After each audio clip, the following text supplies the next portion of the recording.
When you go from turning wrenches to signing paychecks, everything changes, including your relationships.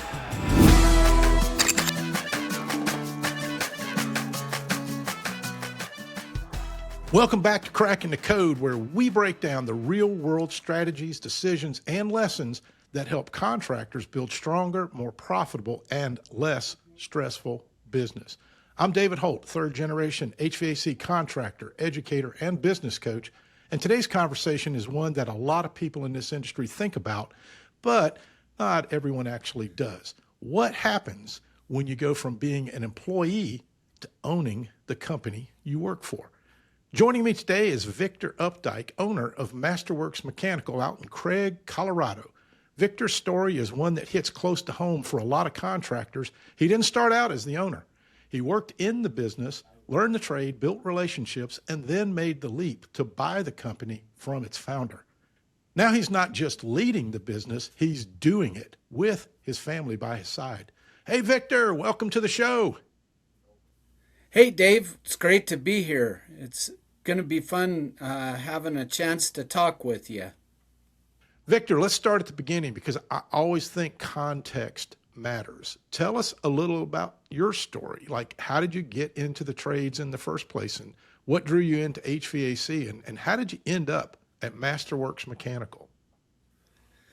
Well, it's the silliest story probably of any contractor that is in our group, but I was raised on a wheat farm, and when I approached 18, I told my dad I was going to continue on farming, and my dad said, "No, I'm not going to let another generation starve to death on the farm. You're going to go to school." And it happened that a guy from a trade school was having a demonstration, and that got you out of class, so I signed up to go to that. And that was the first I heard about refrigeration and HVAC. Long story short, I took the course. I fell in love with it because being a farmer, we were mechanical anyway. And what a great way to use your abilities. And from 18 all the way to the 36 years old that I am right now, I've done this trade. But I started for Dave in 2009. And I found in this business a difference. He was heavily involved with National Comfort Institute, where he picked up some ideals of doing this trade a little different, with a little bit more focus on quality and attention to details. And I just fell in love with the business model. And when he got a little older, his son was in a different trade. He was pursuing graphic design. So between me and Dave talking, me and my wife were able to buy this business and continue it forward. It was just like a handoff to surrogate family, if you will. In fact, even when we officially took over, Dave brought in one of the town preachers, and we did a formal transition, just like you would do the inheritance to your son in the Old Testament, and we did that formally. And I got to tell you, I still think today that was a big part of what made Masterworks be so successful since we've had it. But that's kind of a funny story that I like to tell. But since then, we mashed the gas and really tried to grow and develop the business while maintaining the same ideals of there's plenty of businesses doing just the production and the day-to-day mechanics of this trade, but to separate yourself, you could be the business that wants to do it a little better, a little more ethically, a little bit more comprehensively. And so that's where our full focus are, and that's the thing that we get out of being EGIA members and National Comfort Institute members is these two groups collectively build us to another level, then another level, and that's my business model. Yeah, and that's cool. And that's actually, where you and I first met was when I was actually working for National Comfort Institute for NCI. And I did a little business coaching with you over that time. In fact, I also did some business coaching for several years with your previous owner, Mr. Dave DeRose. So shout out to Dave DeRose, man. It was a great time. I really enjoyed our engagements on a regular basis, and still always a pleasure to see you. And I think, if I remember correctly, I was the one that even introduced you to EGIA many years ago. Is that correct? That is correct. And from that first day, I've never missed a webinar or a summit that they had because of that. But every one of our coaching sessions, and I can't tell you how many years that went for, at the conclusion of them, I felt like somebody put a gold brick on my desk, and I've just been collecting them all along. But yeah, I couldn't offer more appreciation than the value that I got out of those coaching sessions. I'd recommend it for any business owner from 20 all the way up to 65. I appreciate that. So at some point, and this is critical, at some point you go from a farmer, right, or a farmer's son, you go from a farmer's son to trade school guy, and then you get into the trades. Where was the farm located? In Craig, Colorado, it's a third generation farm. In fact, recently we was able to buy the last remaining 40 acres that's still in there.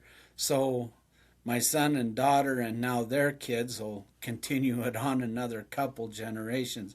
Obviously, it's not a producing wheat farm anymore, but it's nice to have some of the original ground that they settled on in 1912. That's crazy, man. That's awesome. That's a big legacy right there. So, getting on to the HVAC component, the mechanical business component, and you guys do plumbing, electrical. You do some electrical work as well. I mean, other than HVAC, or is it just HVAC and plumbing? It's yeah, just HVAC and plumbing and refrigeration. Okay, okay. So at some point, you go from being one of the team, right? You're running a truck. In fact, I remember when we did some research amongst all your peers that you got the award for having the dirtiest truck. I think that was correct. So at some point, you go from being one of the team to thinking about ownership. So when did that idea first cross your mind? It's a funny story, but when I come out of trade school, the western slope of Colorado was insanely depressed. Exxon had just moved out of the oil shale, and you just couldn't find a job. So at 18 years old, I opened up my first business, and hey, you have the chops to be able to put in the work, but at that point, you didn't have the chops to know how to bring dollars and cents together.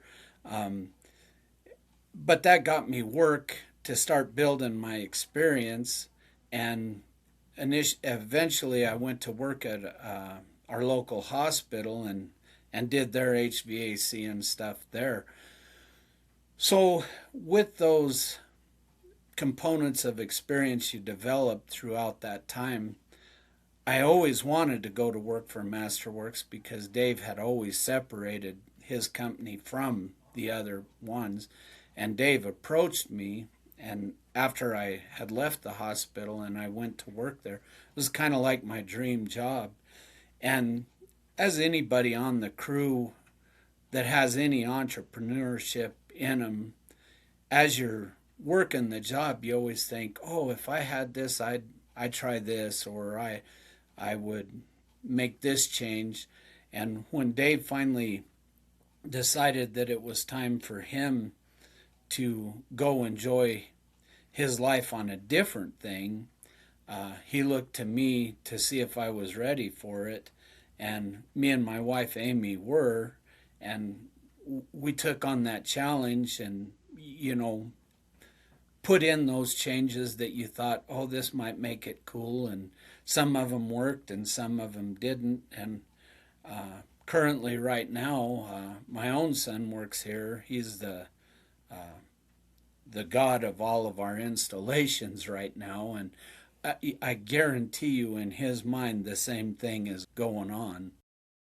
No doubt about it. And so, thinking about that transition moment, right? Because this is really where things kind of get real. You made the decision to buy the company from Dave and Linda DeRose, and what ultimately drove that decision? What made you and Amy say, yes, we're ready for this? My whole life, whenever I was doing anything, I was always looking to the next step of whatever you mastered today. So you always try to put the challenges in front of you of what you're going to try to achieve and hopefully be successful at. And while I was on the crew, that was always in my mind of, now that I'm here, what's the next thing I need to do? What's the next thing? And that was just a natural progression. As well as I have a huge commitment to this town, and Dave built a business that was a servant business to the community we lived at, and I absolutely wanted to continue on with that same model in mind, to have an awesome place for people to work that paid a better wage than they could get just anywhere else, driven by the ethics that maybe separate you from the other people. So part of it was I wanted to level up, of course. The other part of it was is I wanted continuity of the community having a company that cared about the community principles. So all of them dovetailed together and said, you and your wife should run this business. That's awesome. That's awesome. So I'm sure there's been plenty of sleepless nights since then, since making that decision, as there always is when you run your own business. But this is really where it gets kind of interesting. You go from being a coworker with the crew to being the boss. How did that change your relationships with people on the crew? Well, those relationships shift into a different model. Now, the people that you ate lunch with and discussed what was wrong and what was right about the company, you had to make that separation and let them find the other person on the crew to do that with, because now you did have to move yourself to every decision you made had to make sense for how you keep the doors open next month and next year. You changed your focus on just the next year plan and the 5 year plan, where when you were on the crew, you were pretty comfortable with having your focus be on the next week and the next month plan.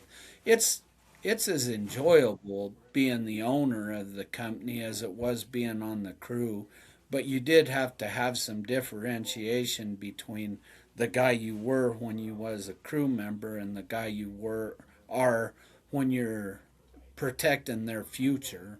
You know, a lot of our guys um, are are working here with the intent of they're going to retire here, and if that's going to happen, I have to make the right decisions through COVID and through this president and the next president. You always have to reshape your model so that you always win. I've never played a game of checkers that I didn't try to win, and that was even against my grandma. So that's the principle I use.